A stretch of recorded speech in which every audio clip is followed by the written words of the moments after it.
नमस्कार, मैं रुपेश कुमार ओझा आप लोगों का फिर वीडियो में स्वागत करता हूं।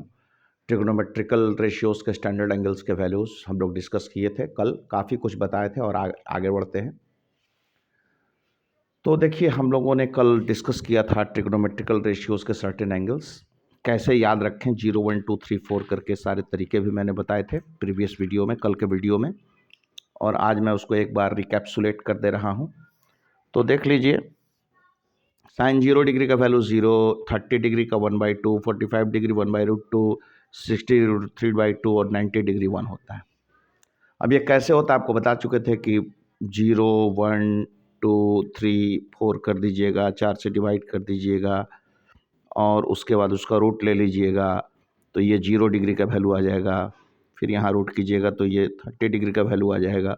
फिर यहाँ 45 डिग्री का वैल्यू आ जाएगा, यहाँ 60 डिग्री का वैल्यू आ जाएगा, ये 90 डिग्री का वैल्यू आ जाएगा। सब में रूट कर दीजिए। तो ये सब हम लोग कल डिस्कस कर चुके हैं। इससे ये वैल्यूज आपको मिल जाएंगे। फिर इसको उल्टा करके लिख दीजिए, देख लीजिए। तो 1 यहाँ आएगा √3/2, यहाँ आएगा 1/2, यहाँ आएगा 1/√2, यहाँ आएगा 1/2, यहाँ आएगा 0, यहाँ पर आ जाएगा। और tan के लिए साइन बाई कॉस कर देते थे, तो 0/1 0, 1/2 में इसे डिवाइड करेंगे तो ये 1/√2, 1/√2 1, इसमें इससे डिवाइड करेंगे तो ये, इसमें इससे डिवाइड करेंगे तो अनडिफाइंड। ये सब हमने डिस्कस किया था। अब इसके कॉन्सेप्ट पर हम कल बात किए थे कि ये तो याद रखने का तरीका हुआ, मगर कंसेप्चुअली ये आया कहाँ से। तो अगर आपसे हम कहें, कल तो मैंने 45 डिग्री वाला बताया था, 45 डिग्री के एंगल्स कैसे आए, तो आइए हम देखते हैं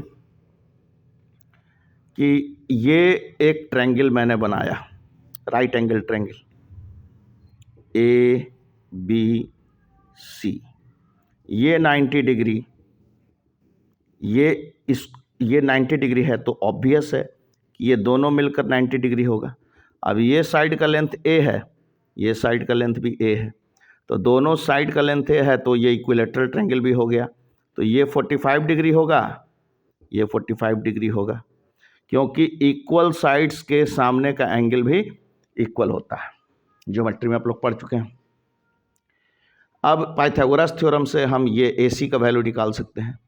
तो AB मेरा कितना है, AB जो हमारा हो गया वो A है, BC A है, तो AC हमारा हो जाएगा PA² + B², A² + A², root under ये हो जाएगा √2A है, क्योंकि 2A² होगा है, और A² का रूट स्क्वायर रूट A हो जाएगा, 2 का स्क्वायर रूट नहीं निकलेगा तो वो 2 हो जाएगा।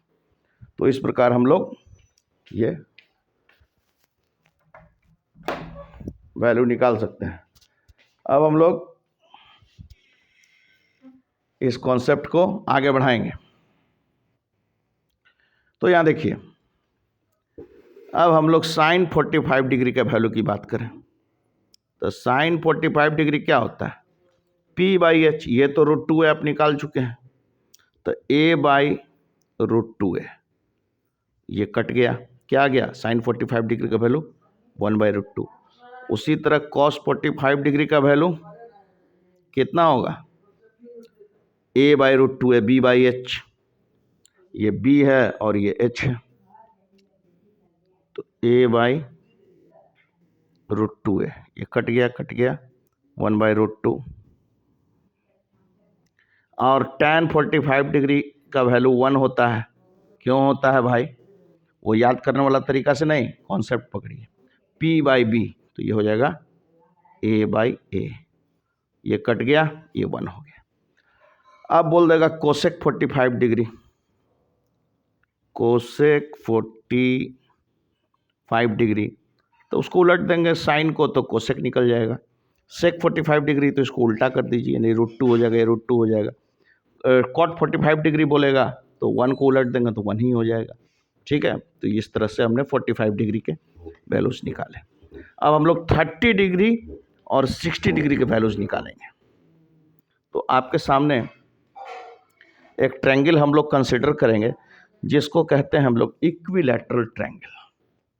इक्विलैटरल ट्रायंगल क्या होता है, देखिए जरा सा, समझते हैं। ये हो गया, ये हमारा एक ट्रायंगल हो गया, इक्विलैटरल ट्रायंगल। यहाँ ये इक्विलैटरल ट्रायंगल। इक्विलैटरल ट्रायंगल क्या होता है?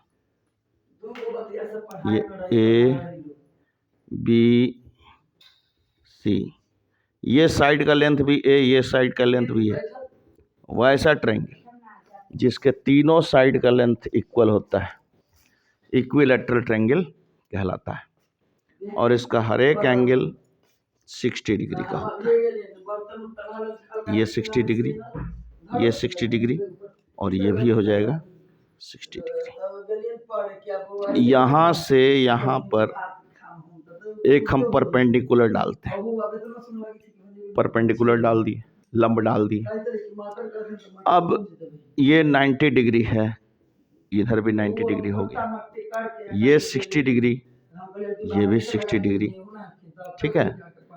तो उसके बाद हो गया, ये हाइपोटेन्यूज है, ठीक है, ये हाइपोटेन्यूज है और ये भी हाइपोटेन्यूज है इस राइट एंगल ट्रायंगल का, इस राइट एंगल ट्रायंगल का। तो क्या हो गया हमारा, R H S, right angle, hypotenuse और ये साइड कॉमन। ये होने से ये दोनों ट्रायंगल कन्ग्रुएंट हो गए। तो कन्ग्रुएंट ट्रायंगल हो गया तो ये 90 हो गया, 60 हो गया, तो ये 30 डिग्री हो जाएगा, तो ये भी 30 डिग्री हो जाएगा। अब ये लेंथ जो ए है ये दो भाग में बट गया, इसको एडी हम परपेंडिकुलर डाले, ये परपेंडिकुलर एडी है, तो बीडी हो गया a/2, डीसी भी हो गया मेरा a/2। ये ए है, ये हमको नहीं पता है, इसको हमको निकालना पड़ेगा। तो इसको निकालने के लिए हम क्या करेंगे, पाइथागोरस थ्योरम का सहारा लेंगे। तो ये बी हमको पता है, ये पी, ये हाइपोटेन्यूज हमको पता है, तो ये निकल जाएगा। तो ए डी बराबर क्या हो जाएगा, A B square minus B D square का रूट अंडर, ये हो जाएगा ए स्क्वायर माइनस a/2 का होल स्क्वायर। अब ये हो जाएगा a square minus a²/4 root under 3a²/4 root under, और ये फिर हो जाएगा 3 का स्क्वायर रूट नहीं निकलेगा तो √3, 2 और a, तो ये AD जो हो गया आपका √3a/2। अब हम लोग साइन के 60 डिग्री के और 30 डिग्री के वैल्यूज निकालेंगे। तो साइन 60 डिग्री, देखिए अगर इसको पकड़ते हैं ये साइन 60 डिग्री के लिए, तो ये P हो जाएगा और ये H हो जाएगा। तो ये sine 60 degree √3a/2 P/H divided by a, A cut गया, साइन 60 डिग्री का वैल्यू कितना हो गया, √3/2। उसी तरह cos 60 डिग्री पकड़ लीजिए तो ये हो गया B और ये H, तो B कितना हो गया, ये BD a/2 के बराबर है, तो a/2 डिवाइडेड बाई a, ये कट गया, ये 1/2 हो गया। अब tan 60 डिग्री निकालना है तो वो भी हम निकाल सकते हैं, P/B, ठीक है। तो √3a/2 इसमें डिवाइड करेंगे a/2 से, इज इक्वल टू √3a/2 और ये 2 ऊपर चला जाएगा और a नीचे रह जाएगा, ये कट गया, तो tan 60 डिग्री हो गया आपका √3। तो कैसे आया ये आप लोगों ने समझ लिया। 60 डिग्री का हम लोगों ने सारा निकाल लिया। अब 30 डिग्री भी यहीं से आ जाएगा, 30 डिग्री का वैल्यू भी आपका यहीं से आ जाएगा। तो 30 डिग्री के लिए कुछ नहीं हमको करना होगा, इस एंगल को हम मानेंगे इसके सामने वाला ये परपेंडिकुलर हो जाएगा, ये हाइपोटेन्यूज हो जाएगा ए, और ये बेस हो जाएगा √3a/2 वाला। तो sign 30 degree, sign 30 degree p/h यानी a/2 डिवाइडेड बाई ए। ए कितना हो गया 1/2, ए तो कट जाएगा।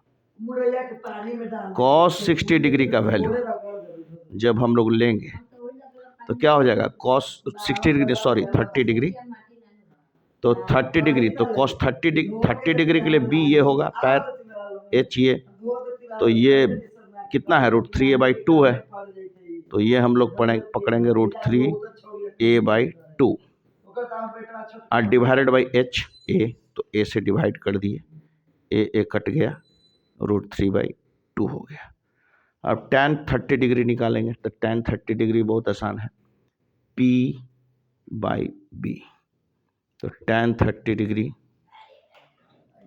बराबर p/a/2, b कितना हो जाएगा divided by 2 into √3a, divide करते हैं तो ये उलट जाएगा, ये कट गया, ये कट गया, ये कट गया, ये कट गया, 1/√3 हो गया। तो इस तरह से हम लोगों ने सीखा कि 60 डिग्री का वैल्यू और 30 डिग्री का वैल्यू क्यों ऐसा होता है, ठीक है ना। वो जो हमने ट्रिक बताया था वो ट्रिक प्रूफ नहीं है, वो याद रखने का जस्ट एक ट्रिक है, कॉन्सेप्ट यहीं से आता है। इक्विलेटरल ट्रायंगल खींच करके एक परपेंडिकुलर डाल के हम लोगों ने इस तरह से sine 30 degree cos 30 degree tan 30 degree sine 60 cos 60 tan 60 हम लोगों ने निकाला। अब आगे बढ़ते हैं, कहानी को हम लोग आगे बढ़ाते हैं। अब आप लोग ये पूछना चाहेंगे कि sine 0 degree cos 0 degree tan 0 degree क्यों होता है।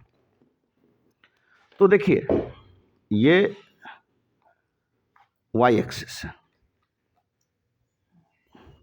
ये x एक्सिस है, x o x dashed y dashed. अब मान लेते हैं कि ये एंगल आपका ये राइट एंगल ट्रायंगल है, ये 90 डिग्री है, ये P है, ये H है और ये B है।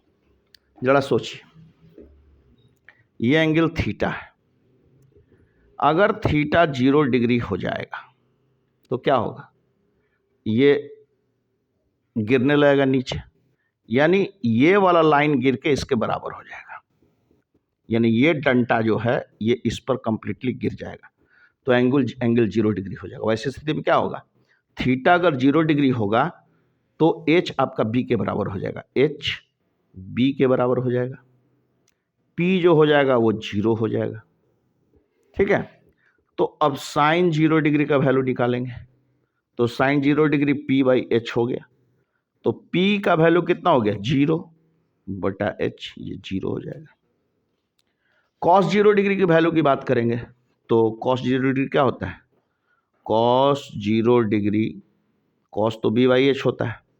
अब यहाँ देखिए B क्या है, B H के बराबर हो गया, तो B/H को हम H/H भी लिख सकते हैं, H कट गया, 1 आ गया, तो cos 0 डिग्री का वैल्यू 1 आ गया। अब tan 0 डिग्री की वैल्यू की बात करेंगे तो ये अनडिफाइंड होता है, तो tan क्या होता है P/B, ठीक है। तो tan 0 डिग्री, तो P 0 हो गया, BH के बराबर हो गया, तो 0/समथिंग B, ये भी 0 हो जाएगा, tan 0 डिग्री 0 हो जाएगा, है कि नहीं।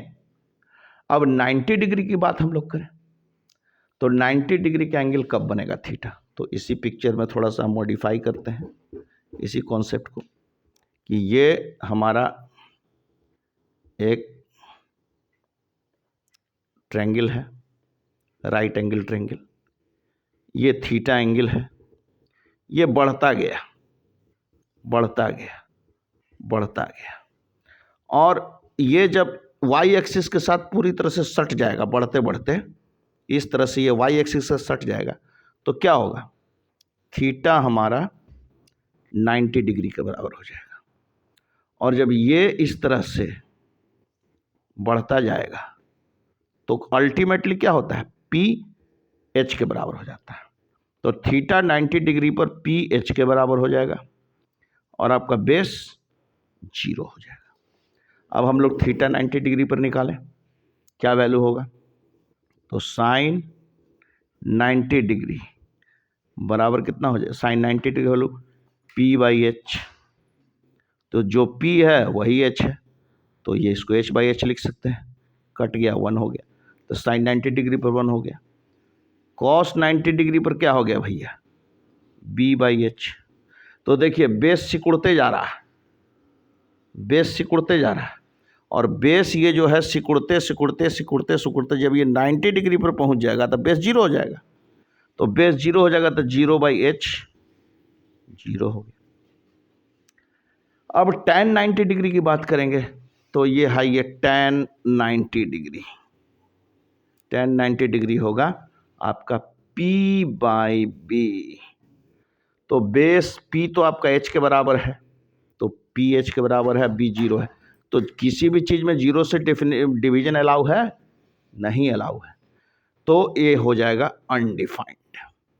अनडिफाइंड। तो इस तरह से हम लोगों ने ये कॉन्सेप्ट सीखा कि 0 degree, 30 degree, 45 degree, 90 degree, 60 degree और 90 डिग्री के ट्रिग्नोमेट्रिकल वैल्यूज़ कैसे आते हैं, इसको याद रखिए और ये बनाते बनाते सवाल अपने आप याद हो जाएगा। इसी के साथ अपना क्लास समाप्त करते हैं। धन्यवाद।